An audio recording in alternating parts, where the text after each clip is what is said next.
தமிழ்நாட்டில் சட்டமன்ற தேர்தல் இன்னும் 10 மாதங்களில் நடக்கவுள்ள நிலையில் அனைத்து கட்சிகளும் தேர்தல் பணிகள் மற்றும் கூட்டணி தொடர்பான பேச்சுவார்த்தையை தீவிரப்படுத்தி வருகின்றன.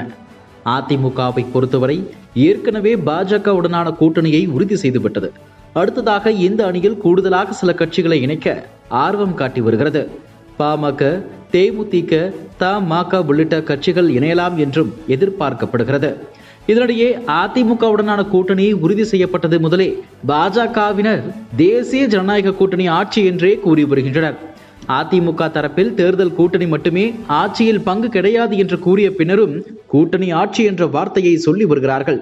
தற்போது எடப்பாடி பழனிசாமி பெயரை தவிர்த்துவிட்டு அதிமுகவை சேர்ந்தவர் முதல்வர் என்று மத்திய அமைச்சர் அமித்ஷா கூறியிருக்கிறார்.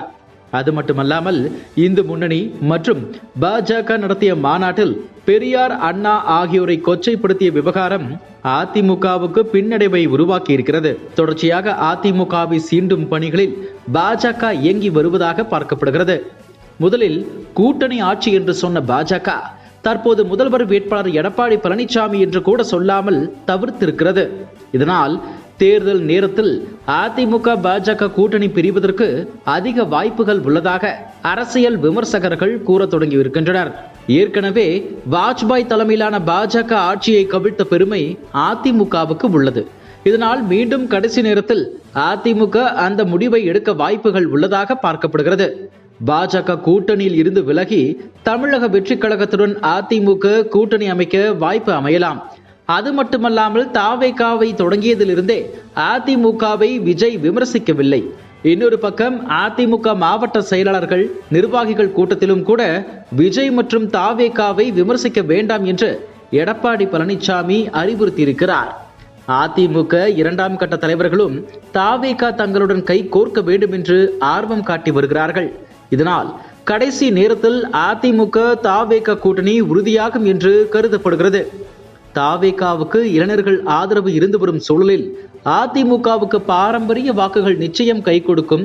இதன் மூலமாக திமுகவுக்கு எதிரான வாக்குகளை அதிமுக தாவேகா கூட்டணி எளிதாக அறுவடை செய்ய முடியும் என்று பார்க்கப்படுகிறது. அதேபோல் அதிமுக தாவேகா இடையிலான கூட்டணி பேச்சுவார்த்தைகள் ஏற்கனவே நடந்தது. ஆனால் முதல்வர் பதவி, சரிக்கு பாதி தொகுதிகள் என்று தாவேகா பல்வேறு விதிகளை கொடுத்ததால் அதிமுக பின்வாங்கியது. இதனால் தேர்தல் நெருங்கும் போது கூட்டணி கணக்கு எப்படி வேண்டுமானாலும் மாறலாம் என்று எதிர்பார்க்கப்படுகிறது. அதே சமயம் திமுக கூட்டணியில் பாமகவை இணைக்க வைக்க பேச்சுவார்த்தை நடந்து வருவதாக ஒரு தகவல் வெளியாகி வரும் நிலையில் இது உண்மை என சொல்லும் வகையில் பாமக நிறுவனர் ராமதாஸை தமிழ்நாடு காங்கிரஸ் கமிட்டி தலைவர் செல்வ பெருந்தகை நேரில் சந்தித்துள்ளது அரசியலில் புயலை கிளப்பியுள்ளது. பாமக ராமதாஸை அவரது தைலாபுரம் தோட்டத்தில் வைத்து காங்கிரஸ் கமிட்டியின் தலைவர் செல்வ பெருந்தகை சந்தித்து பேசினார். ஒருவேளை திமுக கூட்டணிக்கு பாமகவை அழைப்பதற்கான சந்திப்பாக இது இருக்கும் என சொல்லப்பட்டது. இந்த நிலையில் ராமதாசுடனான சந்திப்பு குறித்து செல்வ பெருந்தகை கூறும்போது, ராமதாஸை மரியாதை நிமித்தமாகவே சந்தித்தேன், அவருடன் அரசியல் பேசவில்லை, கூட்டணி குறித்தும் ஆலோசிக்கவில்லை. தமிழகத்திற்கு தேவையான முடிவை ராமதாஸ் எடுப்பார். திமுக கூட்டணியில் பாமகவை சேர்ப்பது குறித்து முதல்வர்தான் முடிவெடுப்பார். பாமகவுக்குள் குழப்பம் ஏற்படுத்த வேண்டிய அவசியம் திமுகவுக்கு இல்லை. பாமகவில் நடக்கும் குழப்பங்களுக்கு பாஜக தான் காரணம், திமுக காரணம் என அன்புமணி புரிதலின்றி பேசுகிறார். கூட்டணி வைக்கும் கட்சிகளை ஸ்வாகா செய்யும் வழக்கம் பாஜகவுக்கு உள்ளது. பாஜகவை சமாதானம் செய்ய வேண்டும் என்பதற்காகவே திமுகவை அன்புமணி விமர்சிக்கிறார். அண்ணா குறித்து வீடியோ வெளியிட்ட பாஜகவை இதுவரை அதிமுக விமர்சிக்காதது ஏன்? இதே எங்கள் கட்சி தலைவர் குறித்து பேசியிருந்தால் நாங்கள் கூட்டணியை விட்டே வெளியேறி இருந்திருப்போம் என்று செல்வ பெருந்தகை தெரிவித்தார்.